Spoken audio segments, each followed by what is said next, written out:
Joining us right now, John Gutoskey.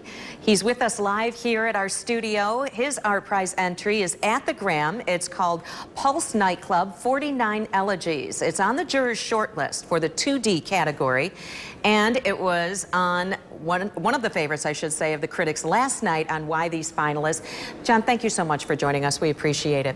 So, in looking at your piece, there's a lot of symbols here. Absolutely. You know, tell us a little bit about that when we look at your installation. Well, you know, when I approached this, I realized pretty quickly, because I didn't know the victims, that I couldn't speak specifically to their lives, so I thought I would come up with some iconography that would allow me to tell the story. So I used robins to represent compassion. I used ravens or crows to represent the lost souls.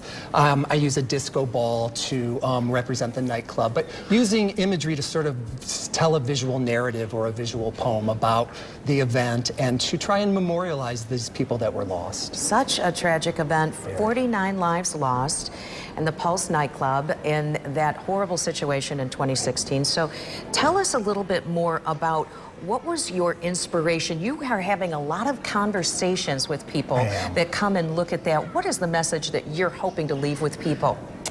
Well, Sue, you know, when it happened, I was filled with so much emotion. I had a hard time finding words, and I realized that it had thrown me back to the AIDS crisis when I was a young man and watched so many of my friends die.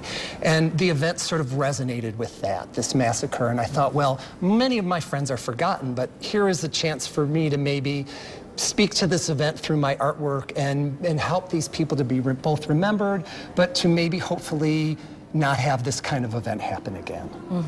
And are these varied conversations with all the people? And so many people come to this competition here at ArtPrize. I would imagine you have a lot of opportunity to talk with all kinds of people. I have to say, it's been amazing. You know, you can see that it's been happening here for a while now, because the people's questions are great, very smart questions. You know, people want to know a lot about the symbolism, why I chose certain things, like why the birds. And so the robins are birds of compassion, and the stories of the robins are they plucked a thorn out of Christ's head and the blood stained their breasts. So they're known as these birds of compassion. And people also want to know, why did I do it? Why did I want to make this? And as I explained, you know, it's partly to help me move through what I was feeling, which is often what I do with my work, but also to really make sure that these people aren't forgotten, that it was a way for me to memorialize them in a more permanent way, which is what the Pulse Foundation is trying to do in Orlando. They're trying to turn the nightclub into a permanent memorial to that event. And you're from Michigan. I am. And this your first ArtPrize? It is. It is? Okay, well, good luck to you. John Thank you, Gutoskey, Sue. thank you so much for joining us today. Thank you for having me. Appreciate it. We appreciate it as well. Thanks.